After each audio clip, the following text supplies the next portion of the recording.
2026 is on the horizon. We are almost done with 2025, and it's time to talk about timing the market, and what understanding that buyers and realtors can have next year so that you can know what to watch for.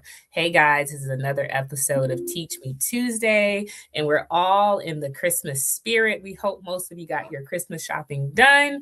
But what we're going to talk about today is what realtors and buyers should watch for in the 2026 market. As we wrap up 2025, we want to give you guys some tips on what to look for, how to prepare yourself going into the new year. I cannot believe it's a couple weeks away. All right, guys, so let's get into it. First off, let's talk about interest rates, right? What can people expect in 2026? I know for 2025, luckily, I'm grateful for it because we've been doing a lot of refinances because of it, but rates have dropped.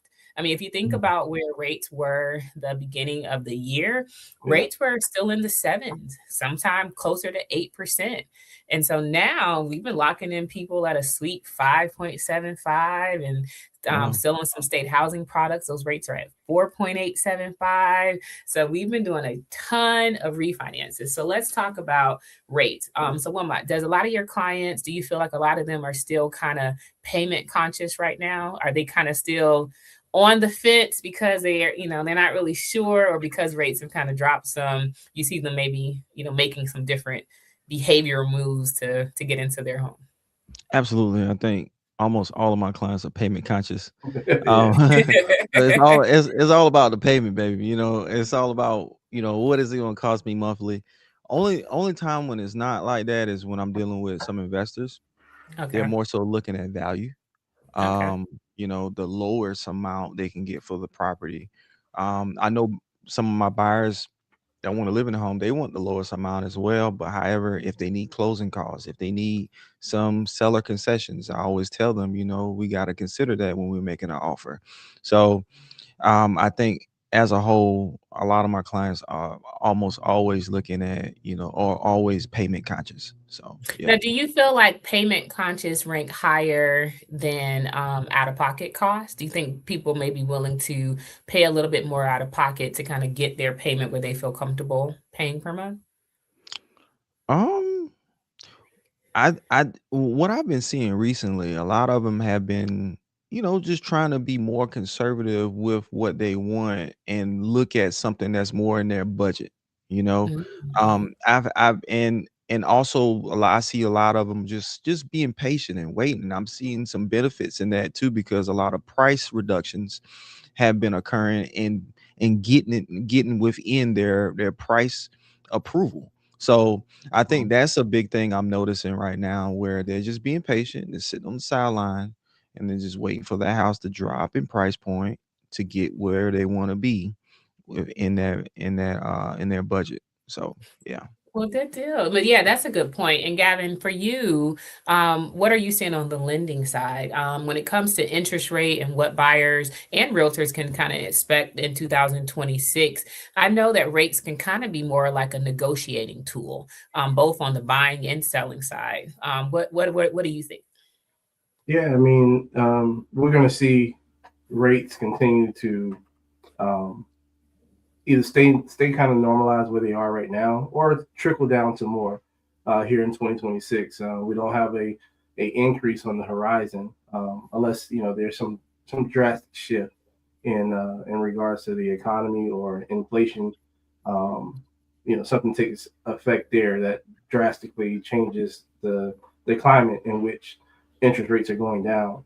We're not going to see the drastic lows of where we were 2020, 2021, regards to getting down to like 2-3%. But hey, if for those who qualify for those rates and that pricing, we are as low as the fours now. Um, it's the high fours, but we're still as low as the fours, which makes a drastic um, change and makes it more affordable for those people who were just trying to purchase at 6, 7, 8% rates. Mm, And maybe some that that couldn't get the price point they wanted because the interest rate was a lot higher. It's now giving buyers a lot more buying power with the lower interest rate. So I think agents are now have more flexibility to show certain houses, certain price points, because their borrowers are not going to qualify for more, Mm. and Point. buyers have more of a selection now that they can afford a higher price point than what they could just a year ago.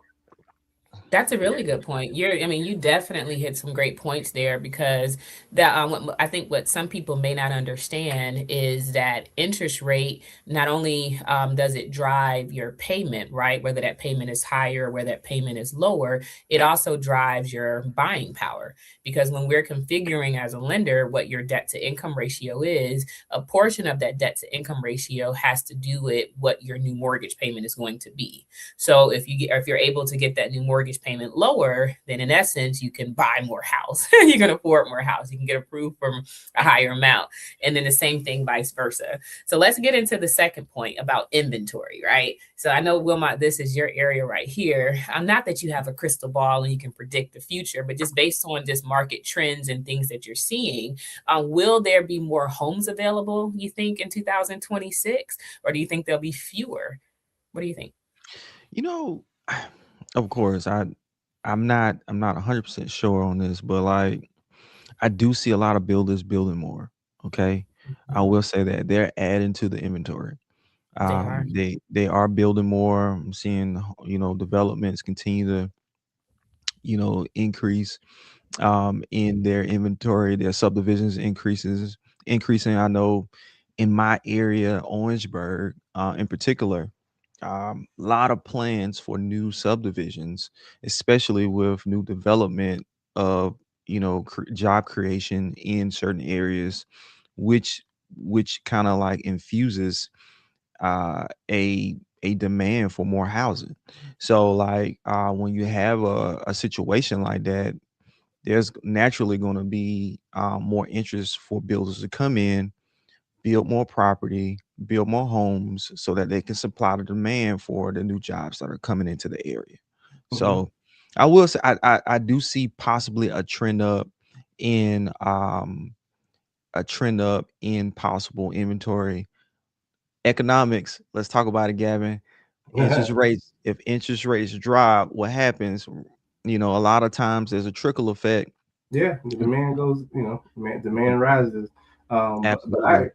I agree with you. I mean, I think with the whole, with there being a lot more inventory of new developments, new housing, um, I think pre-existing, we're going to see more pre-existing homes like on the market because Hmm. they have to compete, and sometimes they fall short, Hmm. to the new builds, because you know if your price point is the same as a new build, not and it depends on the particular buyer, but I would say 75 to 20, 75 as opposed to 25% of people, if they have something new versus something old, they're going to go with something new. Um, unless they have their own little, nuances or whatever they like about pre-existing. So yes, I Right. think we're going to see the inventory levels of pre-existing homes increase as well as these new builds come to the market. Good point. Good point. I mean, one of my takeaways I would say from what you guys are sharing is, to our viewers to give you guys some tips there is definitely be prepared. Being prepared is something that you just have to be in 2026. If you're looking for like a word of the year, I always like to pick a word every year, but if I could give those people who are aspiring to be a homeowner or someone that's maybe aspiring to sell their property in 2026, being prepared is going to be the way to go. And what that looks like is just knowing your numbers, cleaning up your credit, saving money, being flexible, all of the above, so that when, the market does whatever it's going to do, because to be honest, we don't even know what the market is really going to do. But when that does happen, it's not something that you got to like, oh my gosh, let me figure out how do I, jump into this market, but you're already prepared to do so. So that's something that I would definitely encourage everyone to do. So last thing that I want to talk about before, we wrap up for today is we kind of hit on it a little bit. It kind of goes hand in hand with if prices go up and affordability and things of that sort. I don't think we're ever going to really escape the affordability crisis. I call it a crisis that I feel that we're in the South. There's so much demand to live in these areas just because of our climate and our temperature.